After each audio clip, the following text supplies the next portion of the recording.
Hello, जय हिंद प्यारे विद्यार्थियों, कैसे हो? उम्मीद है बढ़िया होंगे सभी। तो चलिए आज हम पढ़ेंगे अर्धवार्षिक का जो अपने पेपर है 2026 का गणित का, उसे हम थोड़ा सोल्व करते हैं। इसमें कुछ ज़्यादा मैंने डेकोरेट में कुछ लाइट बनी कि एकदम नॉर्मल वीडियो है। अर्धवार्षिक वाला पेपर है गणित का, वो करते हैं। पेपर आपके सामने रहेगा और मैं इधर इसका सॉल्यूशन करूँगा। तो चलिए ज़्यादा देर नहीं करते, वीडियो अच्छा लगे तो लाइक कर दो, चैनल सब्सक्राइब कर लेना और शेयर कर लेना। वीडियो शुरू करते हैं। पहला क्वेश्चन देखो, इसमें मैंने थोड़ा सा चेंज किया कि मैं यहाँ पे क्वेश्चन लिखूंगा, क्वेश्चन अपने सामने आएंगे, मैं यहाँ पे सीधा सॉल्यूशन दूंगा। तो मेरे पास पेपर है, ये देखो आप अर्धवार्षिक पढ़ाइए और यहाँ पे देखिए। तो चलिए पहला क्वेश्चन करते हैं। पहले का पहला 26 व 91 का HCF है। पहला क्वेश्चन क्या है? 26 और 91 क्या पूछा है? HCF पूछा है। HCF हाईएस्ट कॉमन फैक्टर, यानी कि दोनों के बीच में जो घनिष्ठ होता है या वो जो कॉमन होता है वही HCF होता है। तो 26 के गुणनखंड क्या होंगे? 13 दूनी 26। 26 के गुणनखंड क्या होते हैं? 13 दूनी 26। 91 के क्या होते हैं? 7 होते हैं। 13 सत्ती 91 के यही होते हैं, 7 गुना 13, 13 सत्ती 91। तो चलिए दोनों में, इसमें 2 गुना 13, इसमें 7 गुना 13, दोनों में 13 13 कॉमन क्या है? दोनों इसमें भी 13, इसमें भी 13। तो HCF क्या हो गया अपना? दोनों में 13, तो HCF हो गया 13। उम्मीद है समझ में आया होगा। तो नेक्स्ट क्वेश्चन चलते हैं। HCF याद क्या करना पड़ेगा? HCF क्या होता है? गुणनखंड करो और जो कॉमन आ रहा है वही HCF होगा। तो करते हैं नेक्स्ट क्वेश्चन। दूसरा क्वेश्चन है x² + 7x + 10। x² + 7x + 10, इसके मूलों का योग पूछा है। समीकरण देती और मूलों का योग पूछा है। जो अपने पास समीकरण है 10, इसकी x² यानी बराबर होगा बराबर 0। x² के साथ में कुछ है क्या? x² के साथ में 5 या कुछ भी नहीं है, बस सिंपल। जो ये है ना, ये होता है अल्फा प्लस बीटा, वो भी माइनस है। तो यहाँ प्लस का साथ है तो मूलों का योग कितना हो जाएगा? -7। मूलों का योग कितना हो जाएगा? यहाँ प्लस 7 है तो योग हो जाएगा -7, प्लस 7 है तो योग हो जाएगा -7। गुणन क्या होगा? गुणन होता है अल्फा गुणा, मान लो इसके दो मूल है, एक अल्फा एक बीटा है, तो उनका योग अल्फा प्लस बीटा दोनों का जोड़ है, ये -7 के बराबर गुणा ये जो लास्ट वाले संख्या मूलों का योग कितना होगा? -7, मूलों का गुणन 10, यानी ये बीच वाला जो होता है योग वो भी माइनस में। यदि ये प्लस की संख्या है तो योग होगा -7, ये माइनस की संख्या होती तो योग होता प्लस का 7, और ये जो सेम टू सेम ये गुणन होता, दोनों का गुणन। ये कैसे आया वो सब थोड़ा सा विस्तार से पढ़ते हैं कि भाई ये आया कैसे। चलिए थोड़ा सा हम ध्यान रखते हैं कि ये आया कैसे, इतना समझ में आ गया होगा। और यार समझ में आ रहा है तो वीडियो लाइक कर दो और चैनल सब्सक्राइब करते चलो।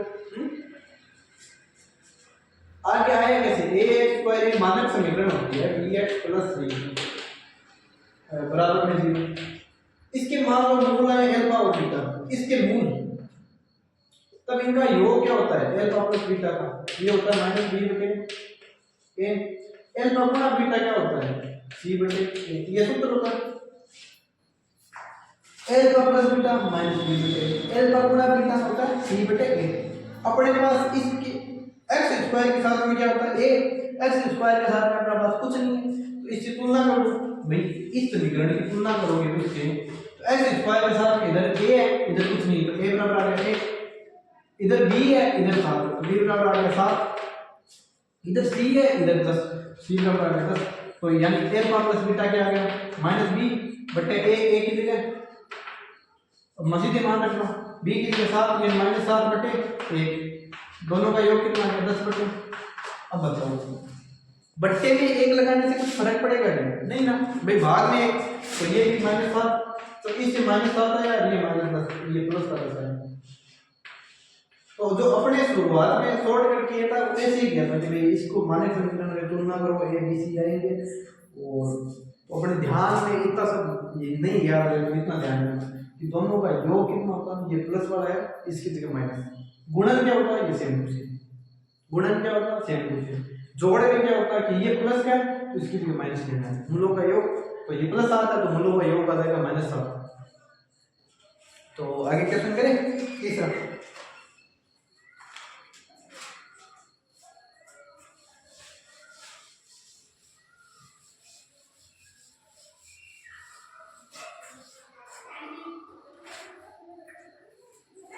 x + y = 10, x - y = 6, तो x और y के मान होंगे, कौन है क्वेश्चन, x + y बराबर आ गए 10, x - y बराबर आ गए 6। दोनों अपने पास x और y पूछे, यही पूछे, दोनों को जोड़ दो, समीकरण 1 और 2 समीकरण जोड़ दो, तो ये आ गया 2x - a + y जुड़ के 0, ये 16, तो 2x बराबर आ गया 16, x बराबर आ गया 16 में 2 का भाग हो जाएगा 8। सीधी सी बात है, x बराबर 8, तो 8 + y, 8 में क्या जोड़े कि 10 आ जाएगा, तो y बराबर आ जाएगा 2। ये 8 में 2 जोड़ो, सीधी बात है 10 आ जाएंगे, नहीं तो इस 8 में घट दिया तो 10 - 8 बराबर 2। तो x का मान कितना है अपने पास 8, y का मान कितना है अपने पास 2। करें आगे, फोर्थ क्वेश्चन देखो। मानक रूप दे दिया अपने को समीकरण का, उसमें विविक्त कर ज्ञात पूछा है। समीकरण दे दी ax² + bx + c = 0। इसमें विविक्त का क्या होता है, विविक्त कर पूछा है, तो b बराबर होता है b² - 4ac, b थोड़ा ढंग से लिख देता हूं, d बराबर क्या होता है b² - 4ac, ये सूत्र होता है, और ये याद ही रखना है। विविक्त क्या होता है b² - 4ac, विविक्त होता है b² - 4ac, तो d बराबर। तो आगे करें, ये क्वेश्चन नंबर 4 हो गया। पांचवा और छठवां दो क्वेश्चन और अभी करते हैं, देखो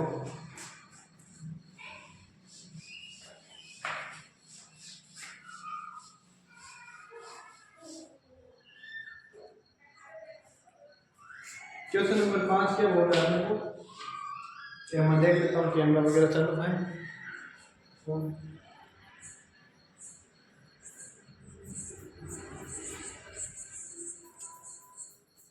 तो चालू तो सभी।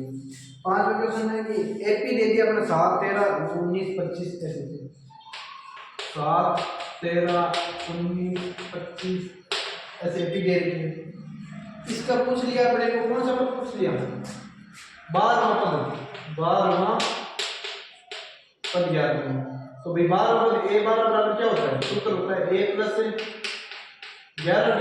भाई जो अपने को पद चाहिए, मान लो 15वां चाहिए तो 14d, 10वां चाहिए तो 9d, a कम d होता है। सूत्र क्या होता है, n बराबर होता है a + n - 1d,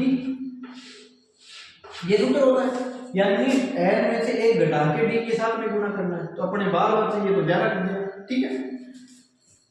मान लो a 12 बराबर आता है, इधर मान लिख दो, a की जगह कितना, ये पहला पद a की जगह a बराबर 7, d बराबर क्या है भाई, अगले पद से पहले पद घटाओ, अगले पद से पहला पद घटाओगे तो d आ जाएगा, तो d बराबर आ गया 6। मान रखो भाई 7 + 11 × 6, ये बराबर आ जाएगा 7 + 66, ये आ जाएगा अपना 73।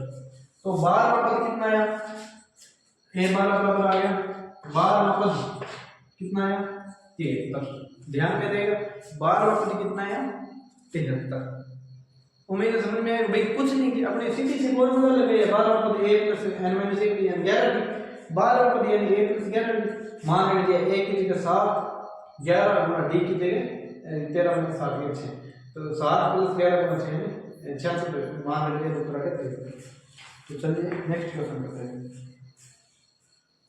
Question number 6। देखिए एक अपने पास एक डायग्राम दिया हुआ है, ये a है, ये b है, ये c है, ये d है, ये e है, ऐसे डायग्राम है। तो ये देखिए 4, ये देखिए 6, ये देखिए x, ये देखिए 9, ये मान ऐसे दे रखे हैं 4, 6, x, 9। अपने को पूछे कि और एक कंडीशन और दे दी कि DE समांतर है BC, भाई ऊपर वाला क्वेश्चन मैं हटा देता हूँ एक बार।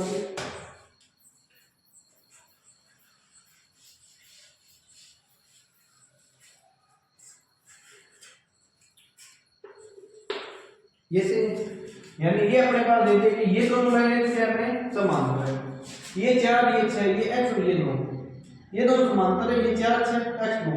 तो अपने को ज्ञात करना है कि x का मान बताइए। बस दो लाइनें समांतर हो और ये अनुपात दिए गए हैं, सीधे करना आपको क्या कि 4/6 यानी ये बटे ये, ऊपर वाला नीचे वाला किसके बराबर होंगे, इधर x और बटे 9, x बटे ये बटे ये बराबर ये बटे ये, बस वज्र गुणन कर दो।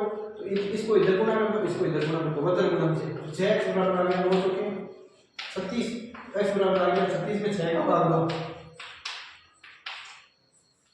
उम्मीद है समझ में आया भाई। क्या किया हमने, ये बटा ये बराबर आ गया ये बटे ये, पहला दूसरा या इसकी ये बटे नीचे ये बटे ये, बस सिंपल।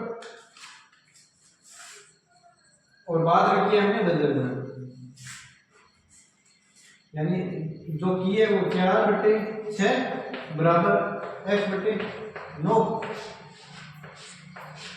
अब दीक्षा गुणा किया है तो 6 गुणा x कितना हो 6x, 9 चौके 36, 6x बराबर आ गया 36, तो x बराबर कितना आ जाएगा 9, सॉरी 6x बराबर आ गया 36, तो x बराबर आ गया 36 में 6 का भाग दो 6, तो x का मान कितना आ गया अपने पास 6। तो चलिए नेक्स्ट क्वेश्चन करते हैं।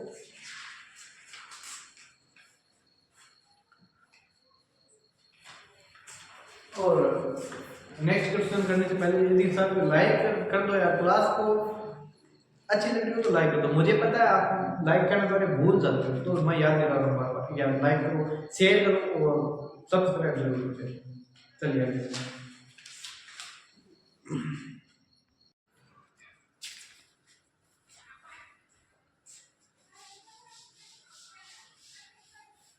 तो नेक्स्ट क्वेश्चन करें, चलिए नेक्स्ट क्वेश्चन 7वां। वृत्त का व्यास ए बी है तथा ए व अच्छा दे दिया अपने बिंदु दे दिए 7वां क्वेश्चन, व्यास दे दिया ए बी, एक वृत्त है ढंग से नहीं पढ़ा कोई बात, या इसका व्यास ये दो बिंदु है, ये ए है ये बी है। क्वेश्चन आपके सामने, ए का मान है 3 -10, बी दे दिया आपको 1 क्या है ये है केंद्र के निर्देशांक पूछे, केंद्र इन दोनों के बीच में, केंद्र के इन दोनों के बीच में, तो केंद्र के निर्देशांक क्या होंगे x, y, तो x बराबर आ जाएगा x1 + x2 बटे 2, y बराबर आ जाएगा y1 + y2 बटे 2, x बराबर x1 + x2 बटे 2, यानी इन दोनों को जोड़ो और 2 का भाग दे दो, सीधी सी बात है। 1 और 3 जुड़ के 1 3 है, 1 बटे 2 यानी 4 का 2 का भाग दिया, तो इन दोनों को जोड़ो 4 - 10 बटे 2 यानी -6 बटे 2 कितना -3, तो ये इसके निर्देशांक क्या आ गए 2, -3 मैं दोनों के बीच में ही। चलिए नेक्स्ट क्वेश्चन,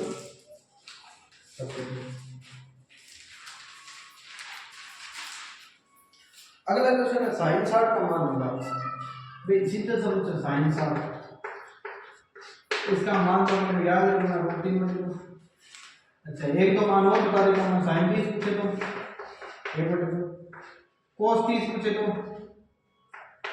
√3/2, cos 60 पूछे तो 1/2, और दोनों को 45 और पूछे तो sin या cos 45, sin 45 cos 45 दोनों बराबर होते हैं, दोनों का मान होते हैं।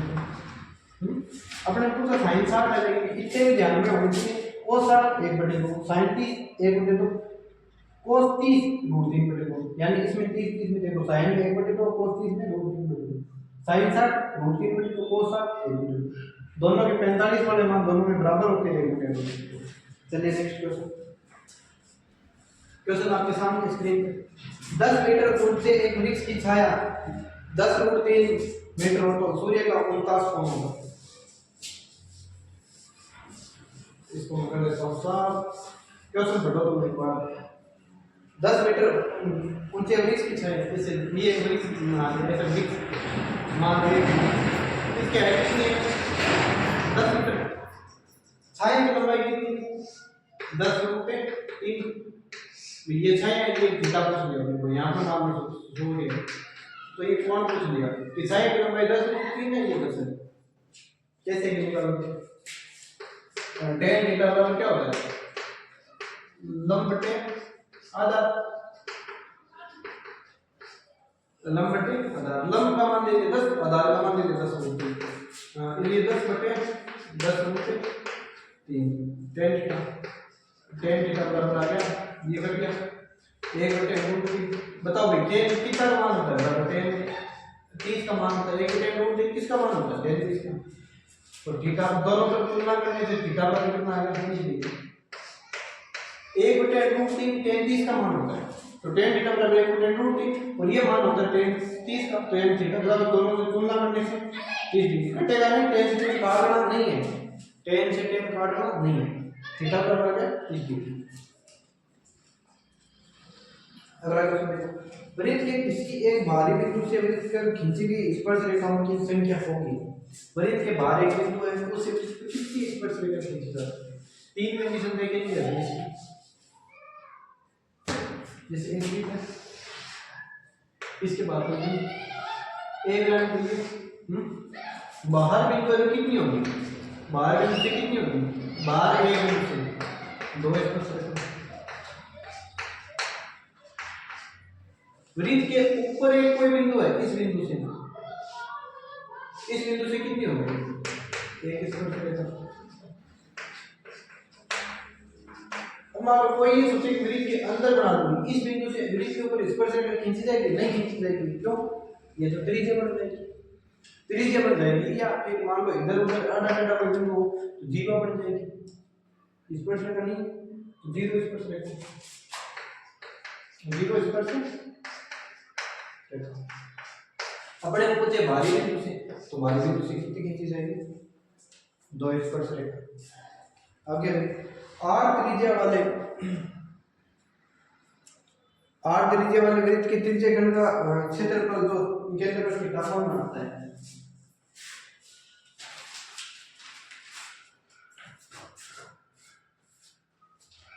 r त्रिज्या वाले जो दे दिया इसको थीटा कोण बनाता है, त्रिज्या खंड त्रिज्या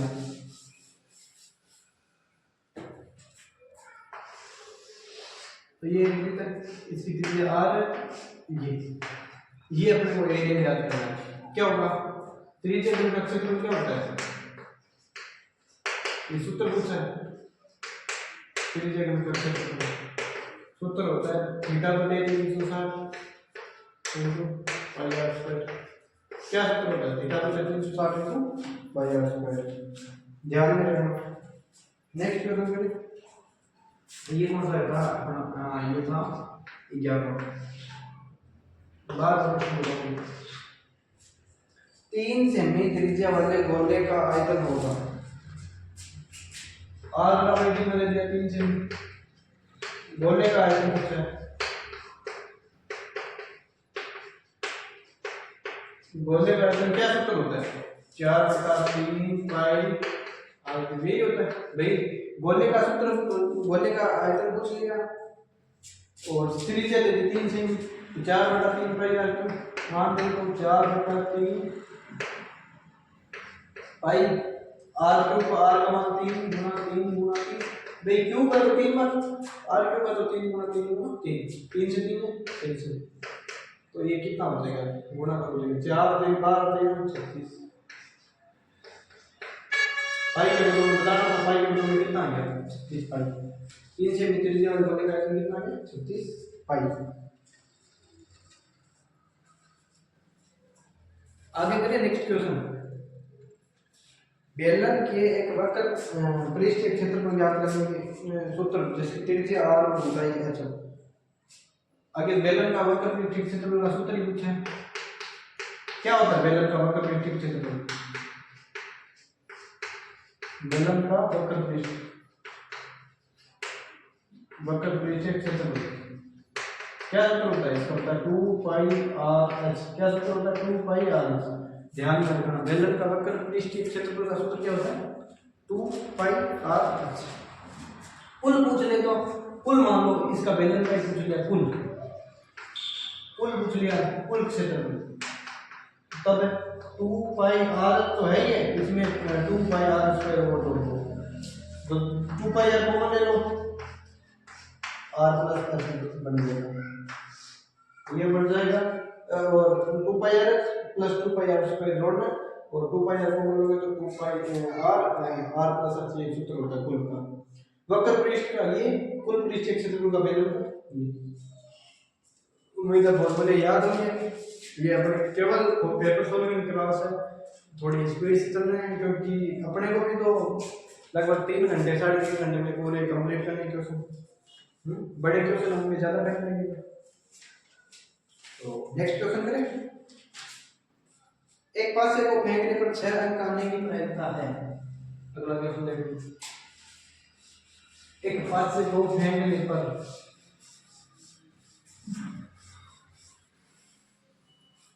6 अंक आने की प्रयत्नता है। कितने अंक आने चाहिए 6 अंक। पासे पर टोटल अंक कितने थे ये कौन सा ये पासे पर अंक कितने होते हैं टोटल अंक बताओ तो पासे पर टोटल अंक कितने होते हैं 1 से लेके 2 3 4 5 6 टोटल कितने होते हैं 6। अपने को क्या चाहिए ये 6 यानी ये 6 आने की प्रयत्नता 6 आने की प्रयत्नता क्या होता है 6 आने की प्रयत्नता ऐसा चलते चल रहे तो टोटल अंक में एक 6 कितनी बार है एक बार टोटल 6 एक बड़ी से तो 5 से को फेंकने पर 6 आने की प्रयत्नता कितनी हो जाएगी 1/6 क्यों क्योंकि इनमें से 6 कितनी बार आई है 6 आई है एक बार 6 केवल एक बार आ रहा है और टोटल अक्सर कितने हैं 6 तो 1/6 प्रयत्नता हो जाएगी। अगला देखो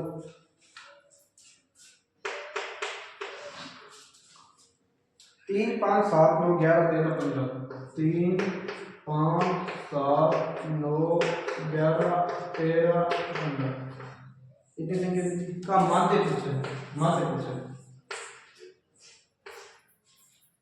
क्या होता है भाई राशियों गुणा उनकी बारंबारता बटे राशियों की संख्या तो सब एक ही बार जा रहे हैं तो इनका योग देखो टोटल राशियों का योग कितना आ जाएगा जोड़ो 3 5 8 ऐसे जोड़ लो या फिर जैसे इन दोनों को जोड़ लो 13 और 7 कितने हो गए 7 और 13 ठीक गुरु जी 20 9 और 11 के 20 15 और 5 के 20 और 3 63 योग आ गया आपके पास 63 ठीक है। तो ये दोनों भी 20 ये दोनों लास्ट पर ये दोनों 20 योग आ गया 63 संख्या कितनी है 2 3 4 5 6 7 तो माध्य बराबर क्या हो गया योग बटे राशियों का योग बटे राशियों की संख्या माध्य आ गया इसका मान माध्य कितना आ गया 963।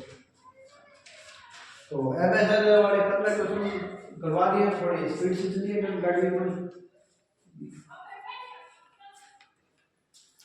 हाँ चलिए आगे चलते रेगिस्तान वाले क्वेश्चन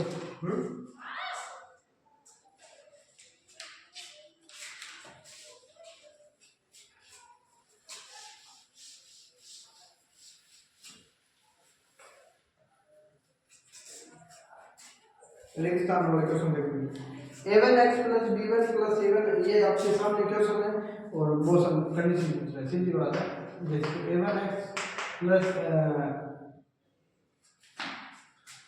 b1 प्लस c1 ऐसे दे रहे हैं और a2x दो समीकरण दे दिए 2x plus b2y plus c2 question में दो समीकरण दिए हैं समीकरण है तो बराबर में 0 भाई बहुपद में बराबर में 0 नहीं आता समीकरण होते तो उसमें बराबर में 0 आता है। तो अपने पास 3 कंडीशन होती है कितनी कंडीशन होती है 3 क्या होती है कि एक a1 बटे a2 बराबर b1 बटे b2 हाँ a1 बटे a2 बराबर b1 बटे b2 बराबर c1 बटे c2 तीनों बराबर हो।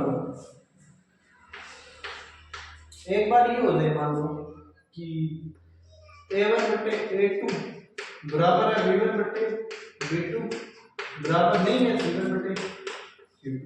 पहला दोनों को बराबर और ये दोनों बराबर नहीं है। या फिर ये हो जाए कि a1 बटे a2 बराबर ये भी नहीं है b1 बटे b2।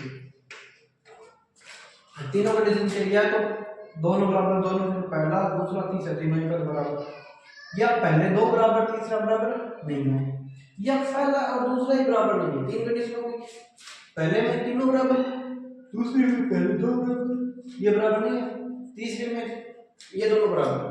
चलिए इसलिए होता है संगामी रेखा। क्या होता है? संगामी रेखा या अनंत। भाई जब बराबर ही मान चल रहे हैं a1 बटे a2 बराबर b1 बटे b2 बराबर c1 बटे c2, संगामी रेखा या अनंत।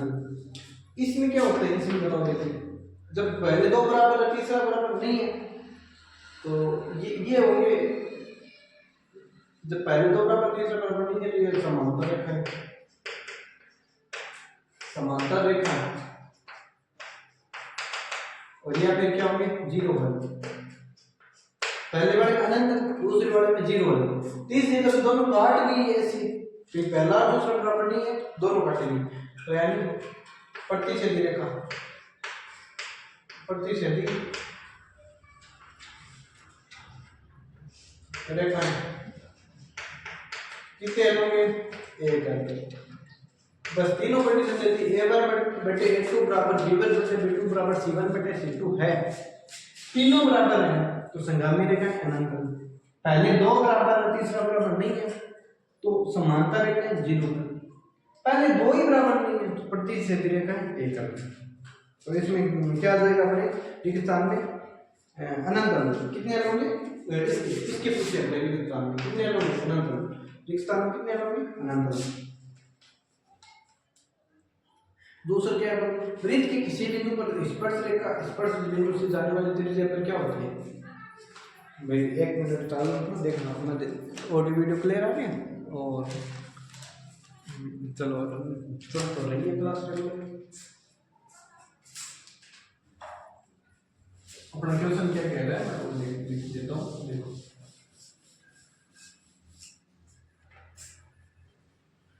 वृत्त के किसी बिंदु पर स्पर्श रेखा व स्पर्श बिंदु से जाने वाली त्रिज्या पर होती है। कौन सा क्वेश्चन है ये? दूसरे का दूसरा नहीं, ये बोल रहा है एक वृत्त है, इसके ऊपर ये त्रिज्या है और ये एक स्पर्श रेखा है। ये वृत्त के ऊपर एक किसी बिंदु पर स्पर्श रेखा और त्रिज्या क्या होती है? ये कोण की पूछ रहा है, कैसे होती है? इसमें आ जाएगा भाई त्रिज्या और स्पर्श रेखा के बीच में कोण कितना बनता है? 90 डिग्री। त्रिज्या और स्पर्श रेखा के बीच कोण 90 डिग्री। तो यहाँ ये दो लाइनें लंबवत होंगी। तीसरा क्वेश्चन, घड़ी के मिनट की सुई द्वारा 1 मिनट में बनाया गया कोण होता है? घड़ी के मिनट की सुई द्वारा 1 मिनट में बनाया गया कोण होता है।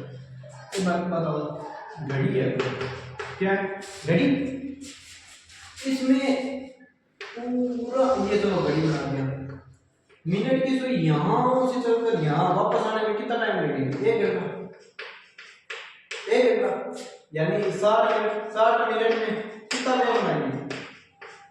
कोण 360 डिग्री। 60 मिनट में कितना कोण बनाएंगे? 360 डिग्री। 1 मिनट में कोण कितना बनाएंगे? मिनट में 1 मिनट में कोण कितना बनाएंगे? 360 बटे 60 यानी कि 6 डिग्री। भाई 60 मिनट में 360 डिग्री कोण बना दिया। 1 मिनट में 360 में 60 का भाग दे देंगे, कितना डिग्री कोण आएगा अपने पास? 6 डिग्री। शंकु का आयतन का सूत्र होता है, अरे इतना सिंपल। क्या होता है शंकु का आयतन? बताओ।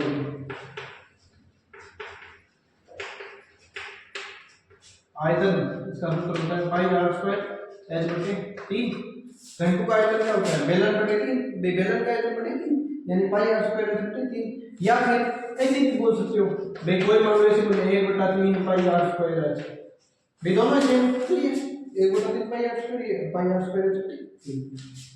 मान लो शंकु में एक चीज और बता देता हूं मैं, वक्र पृष्ठ पूछ ले, तुम वक्र पृष्ठ के क्षेत्रफल पूछ ले तो ये होगा पाई आर। शंकु का आयतन क्या होगा, पाई आर स्क्वायर एच बटा 3, भी पूरा पाई आर स्क्वायर एच बटे में 3। शंकु का वक्र पृष्ठ के क्षेत्रफल क्या होगा, पाई आर एल। आगे बढ़ते हैं, हाँ थोड़ा सा स्पीड से खींचे जाते हैं ताकि आपको एग्जाम टाइम में ज़्यादा टाइम आपका खराब नहीं करे।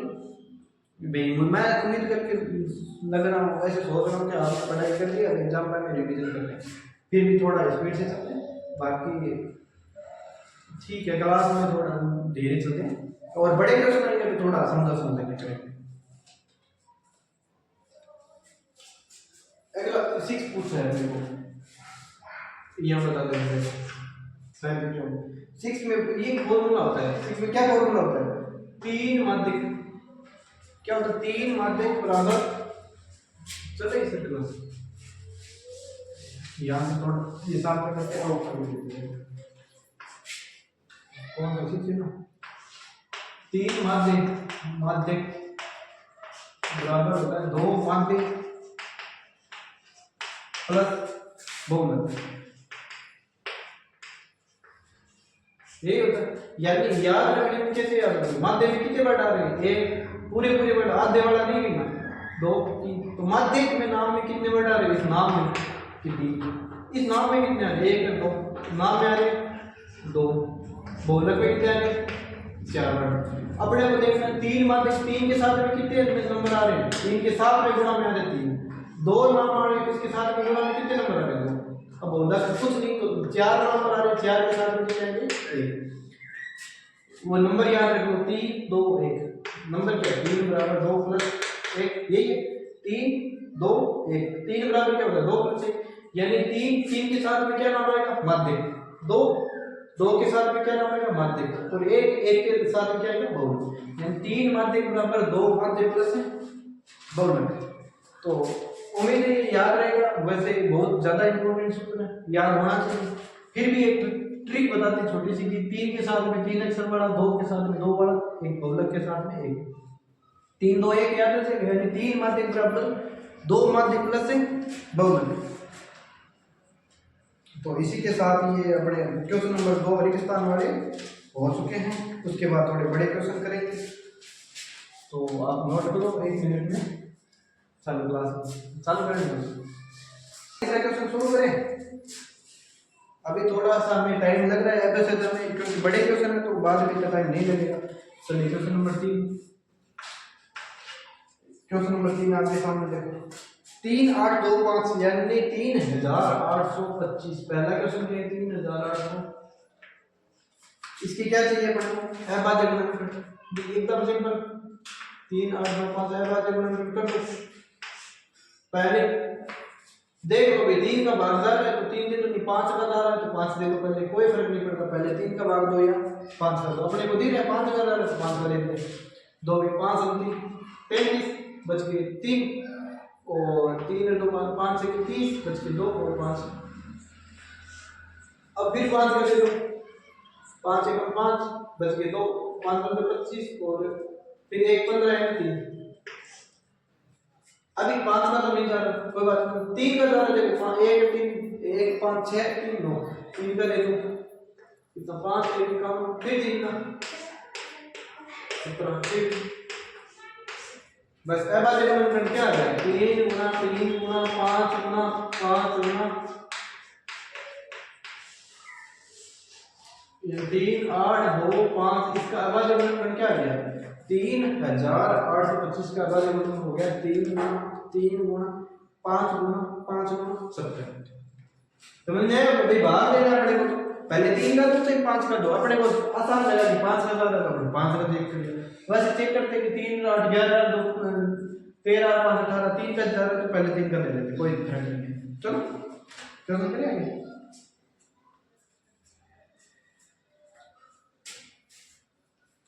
अगला विशिष्ट विवरण ज्ञात कीजिए यदि मूलों का योग -3 मूलों का गुणन 2 है। तीसरे का उल्टा योग अल्फा प्लस बीटा दे दिया अपने को, -3 अल्फा बीटा दे दिया अपने को 2। समीकरण क्या होती है भाई, क्या समीकरण होंगे, एक्स स्क्वायर माइनस मूलों का योग यानी अल्फा प्लस बीटा के साथ में एक्स प्लस मूलों का गुणन, यही होता है समीकरण बराबर जी। द्विघात समीकरण यही होती है कि एक्स स्क्वायर माइनस मूलों का योग यानी alpha plus beta X plus मूलों का गुणन यानी अल्फा प्लस बीटा बराबर 0। अल्फा बीटा का मान -3, तो पहले माइनस है फिर -3x प्लस अल्फा बीटा का मान यहाँ से 2। समीकरण क्या बन जाएगा, x square plus 3x plus 2 बराबर 0। X square plus 3x plus 2 बराबर 0। यानी क्या है कि हमने अल्फा यही समीकरण बताया थी, ये होता है कि माइनस का मूल का योग होता है, समीकरण में यही बताया ये होता है कि माइनस में अल्फा बीटा होता है भाई, माइनस में क्या होता है अल्फा प्लस बीटा, और ये होता है ये गुणन होता है। अब हमारे पास मान दे दिए गुणन 2, अल्फा प्लस बीटा का मान -3 है, जबकि हमने को इसका भी माइनस लेके रखना है, तो अपने पास समीकरण ये आ गई। यदि मान यहाँ पे माइनस दिया हुआ तो यहाँ पे प्लस आता है, यहाँ पे प्लस हो तो यहाँ पे माइनस आता है, उल्टा होता है। जोड़ वाले में योग मूलों का योग वाले में होता है प्लस की जगह माइनस, माइनस की जगह प्लस, योग वाले में उल्टा होता है माइनस की जगह प्लस, प्लस की जगह माइनस, और गुणन वाले में सीधा होता है प्लस है तो प्लस, माइनस है तो माइनस।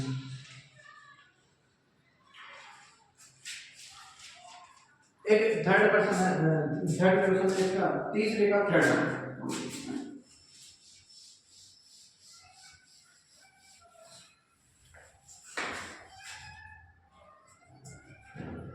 अपने पास क्या दे रखी है, एक ही एपी दे रखी है 3, 8, 13, 18 ऐसे एक एपी दे रखी है अपने पास 3, 8, 13, 18 पूछा है इस एपी का कौन सा पद 78 है, कौन सा पद है, कौन सा पद एक क्या है, 2 होता है, एक कौन सा पद 78।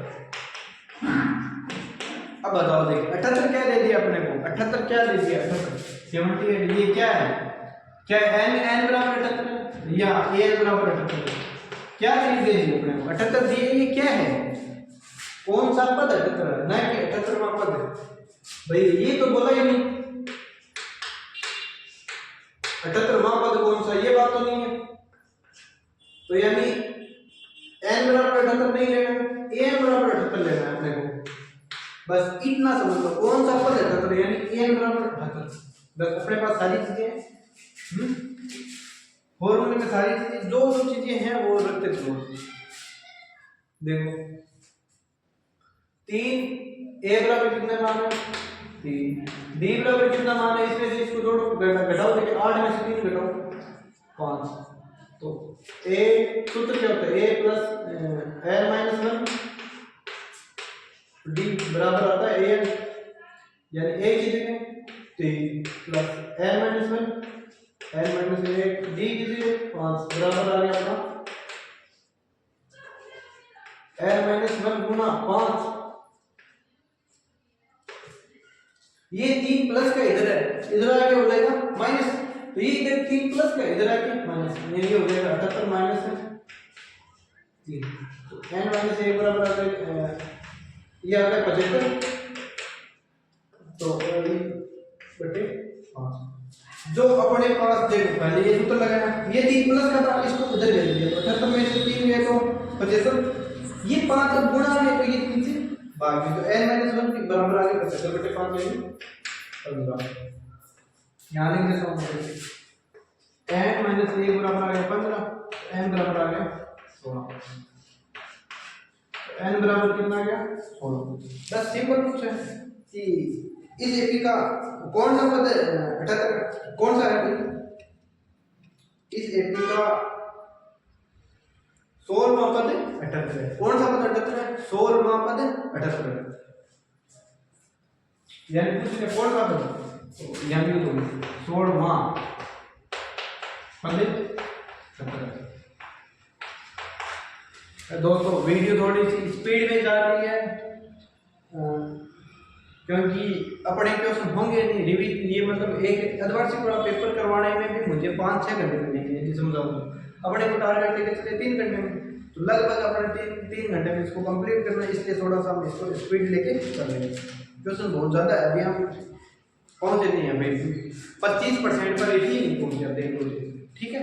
तो थोड़ा सा इसमें थोड़ा टाइम लग रहा है, बाकी ये पढ़ी हुई चीज़ें हैं, अभी केवल रिविजन कर रहे हैं।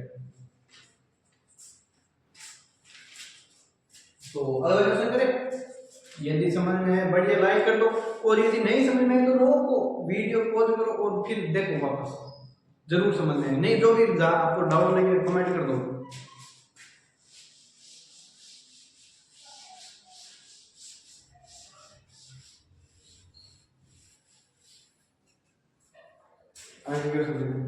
Sign 60 cos 30 plus sine 30 cos 60 का मान बताइए।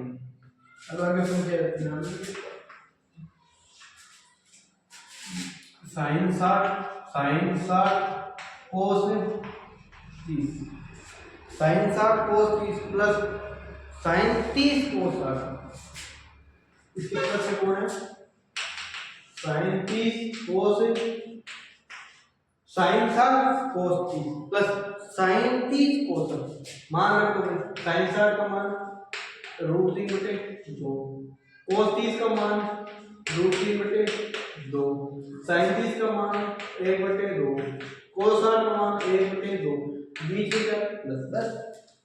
√3 गुणा के कितना आता है, √3 गुणा के 3 भाई, तो √√, सेम है, तुम्हें गुणा हो गया 3, नीचे वाला गुणा कर दो 4 प्लस इधर 1 गुणा हो 1, 2 गुणा हो 4, 4/4 और सब कितना आता है, सिंपल है भाई। Sine 30 cos 60 plus cos 30 sine 60 मान आ गया 1।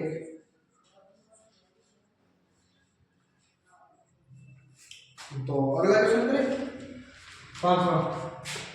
ये सारे एक एक नंबर वाले क्वेश्चन, आप सोचो इतनी स्पीड से कर रहे हैं, एक एक नंबर वाले क्वेश्चन है, देखो जितने मैंने बताए हैं, एक बार आप वो करके निकालना, आपसे हो जाएंगे। एक भूमि के एक बिंदु से जो मीनार के उपाद बिंदु से 30 मीटर की दूरी पर है, मीनार के शिखर का उन्नयन कोण 30 डिग्री है, तो मीनार की ऊंचाई क्या है, देखो भाई, ये मीनार इसके बिंदु से एक 30 मीटर दूरी पर, ये 30 मीटर दूरी पर एक भूमि पर एक बिंदु है, इससे मीनार के शिखर पर कोण, ये कोण कितना है, 30 डिग्री, ऐसा कुछ है, बस सिंपल कुछ है। त्रिकोण विधि लगा दो, लंब बटे आधार क्या होता है, tan थीटा, तो लंब का मान h, आधार का मान 30, tan कितने, tan 30, h बटे 30 बराबर आ गया 1/√3, हाँ h बराबर आ गया आपके √30/√3, √3 यानी ऊपर नीचे, ऊपर को लिख दो 3 गुना 10 बटे √3, 30 को 3 गुना 10 √3 से काट दो, उत्तर आ जाएगा आपका 10√3। तो h बराबर कितना मान आ गया, h बराबर आ गया 10√3, h बराबर मान कितना आ गया 10√3। एक बार वापस देख लो, क्या दिया आपके पास, लंब आधार, दो लंब याद रखना, आधार और थीटा दे दिया, लंब बटे आधार क्या होता है, tan थीटा, लंब का मान h, आधार का मान 30, तो लंब बटे आधार बराबर tan theta, tan 30 degree, h बटे 30 बराबर 1/√3, h बराबर आ गया 30/√3, यानी h का मान आ गया 10√3, तो h बराबर क्या आ गया 10√3। तो साथियों एक एक नंबर वाले जितने क्वेश्चन थे मैं एक बार देख लेता हूँ, 26, यानी एक एक नंबर वाले ये 26 क्वेश्चन किए हमने टोटल, ऐसे किसी में 5 है, किसी में 6 है, किसी में 15 है, 3% हुए, 3 में टोटल 26 है, एक एक नंबर वाले कौन से 26। तो अब थोड़ा सा और स्पीड से चले या नॉर्मल, थोड़ी नॉर्मल स्पीड से चलेंगे, आगे करते हैं क्वेश्चन। उम्मीद है ये थोड़ा समझ में आया होगा तुमसे, आगे करते हैं। एक मिनट में देख लेता हूँ वीडियो को चल रहा है।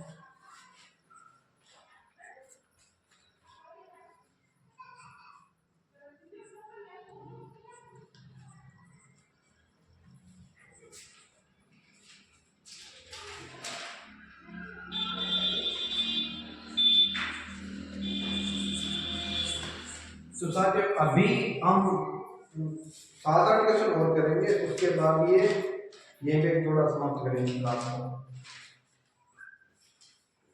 छोटे छोटे क्वेश्चन हो गए, उसके बाद थोड़े बड़े बड़े क्वेश्चन करेंगे।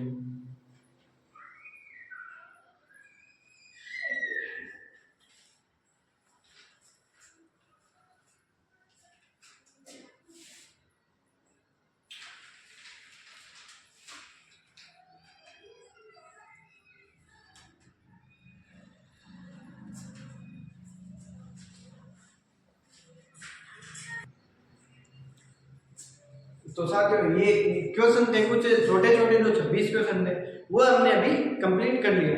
बाकी इसके जो सेकेंड पार्ट आएगा अपना, उसमें हम करेंगे सेकेंड पार्ट में 3 पार्ट में कर लेते हैं, अपने ज़्यादा वीडियो बढ़ाते नहीं है लगभग। ये थोड़ा छोटा पार्ट है, अगला थोड़ा जो बड़े बड़े पार्ट होंगे।